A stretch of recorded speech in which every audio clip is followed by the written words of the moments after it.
Hello everyone and welcome to our channel. In front of me I have a Huawei Watch GT Runner 2 and today I'm going to show you how to unpair this watch from the Android phone. Unpairing could be useful if you want to connect your watch with another device, or maybe you want to sell it to somebody, or you want to give it away to somebody. Anything that requires you to disconnect it from your phone and your account. Okay, so let's get started.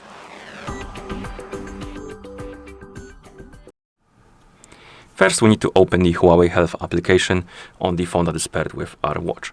So let's tap on the icon right here to open the app. In the application, for some reason, it's in the wrong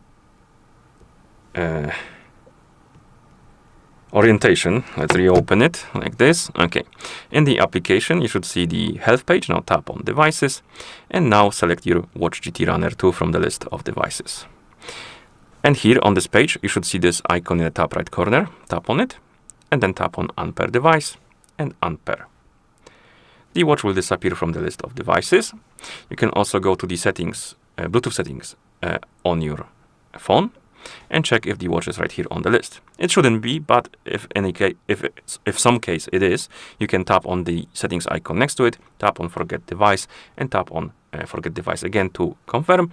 And once it disappears from this page, you can close the settings, and that's how you unpair this watch from the Android phone. If you found this video any helpful, please consider subscribing to our channel and leaving the like on the video. Thank you for watching and see you in the next one.